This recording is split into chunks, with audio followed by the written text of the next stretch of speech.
مساء الخير عليكم.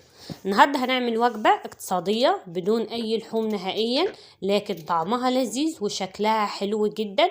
حتى لو هتعمليها لضيوف ولا اي حاجة هيبقى طعمها لذيذ جدا وفعلا شكلها تحفة بجد. اول حاجة معايا كيلو الا ربع من البطاطس متقشرة ومغسولة كويس، وقطعتها اي تقطيعة بالشكل ده. وبعد ما بقطعها باخدها اغسلها وبجيب حلة فيها مية واحط فيها البطاطس عشان نسلقها. باخد كده الحلة احطها على البوتاجاز تتسلق. عما تتسلق بقى البطاطس بكون جهزت معايا حبتين من البصل مفرومين ناعم، وحبتين من الجزر مبشورين، وحبتين من الفلفل الرومي، وواحدة بس من الفلفل الحامي. بروح عند البوتاجاز بحط معلقة من الزيت واحدة،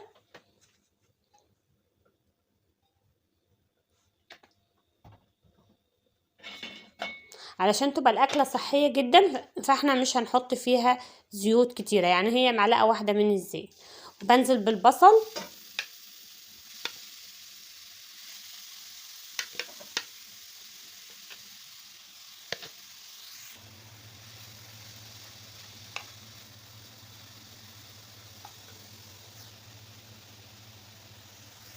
البطاطس بقى اتسلقت معايا بالشكل ده كده، بطفي عليها وباخدها اصفيها من المية.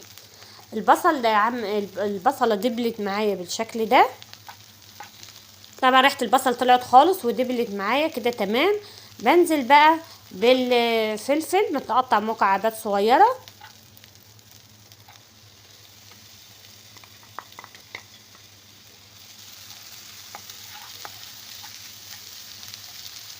وبقلب تقلبتين كده.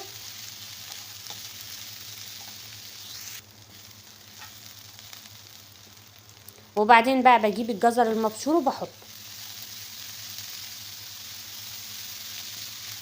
ما تنسوناش بقى بالكل يحط لايك للفيديو. قلبت كده البصل سوري الجزر المبشور، يعني بقلب فيه حوالي دقيقة او دقيقتين بالشكل ده، بحيث ان هو يستوي معايا. هو اصلا مبشور فهو مش هياخد سوا معايا كتير، فعلشان كده احنا بشرين.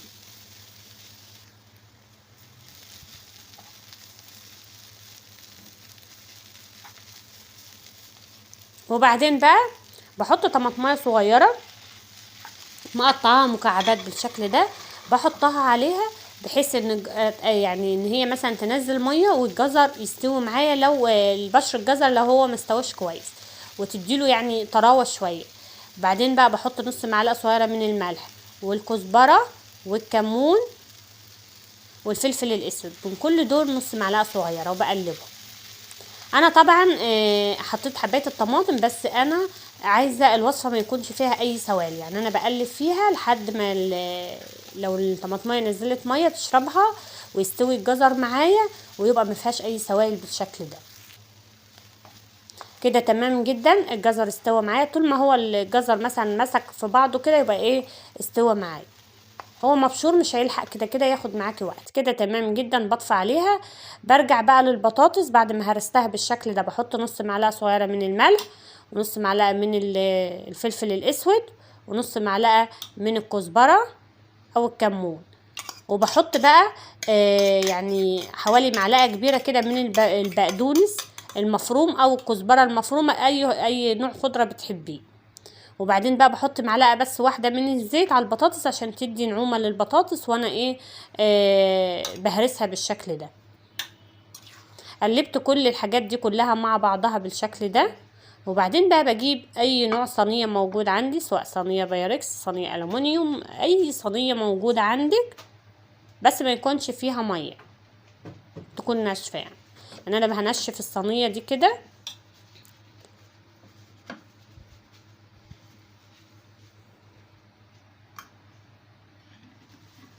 يلا يا حبايبي بقى الكل يحط لايك للفيديو، واللي لسه ما اشتركش معايا في القناه يشترك ويفعل الجرس على الكل عشان ينزل له كل فيديوهاتي.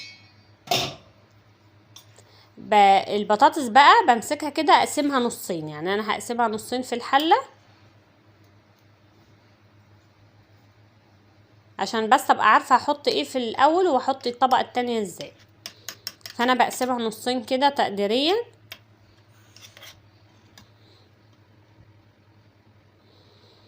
اول نص باخده بحطه في اول الصينيه من تحت بالشكل ده وبفرده واسويه.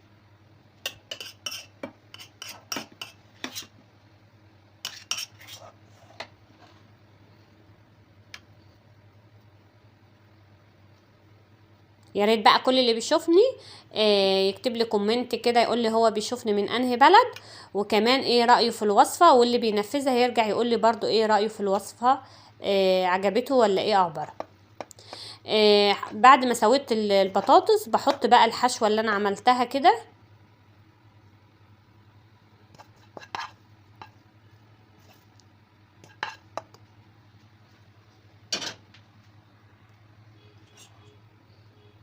وبسويها. طبعا الوصفه هتشوفوها دلوقتي شكلها حلو جدا، يعني هي مثلا لو انت عندك عزومه او بتعمليها لبيتك شكلها حلو جدا وما كلفتكيش حاجه، واقتصاديه وطعمها فعلا خطير جدا. اتمنى كل اللي يجرب الوصفه يرجع يقول لي ايه رايه فيها. بعد ما سويتهم بقى كده بالشكل ده برجع احط باقي البطاطس.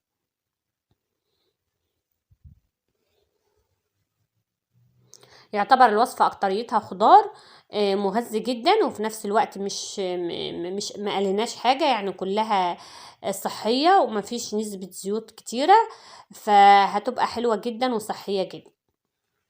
بعد ما بسوي الطبقه دي لو انت حابه تحطي جبنه موتزاريلا مفيش مشكله حطي، مش حابه تحطي فهي جميله جدا، لكن انت مثلا حابه تزوديها كمان ممكن ترشي من على الوش جبنه موتزاريلا وتدخليها الفرن. احنا بندخلها الفرن مجرد ان احنا نديها لون بس، لان احنا كل حاجه اصلا مستويه، فاحنا هندخلها الفرن بس نديها لون.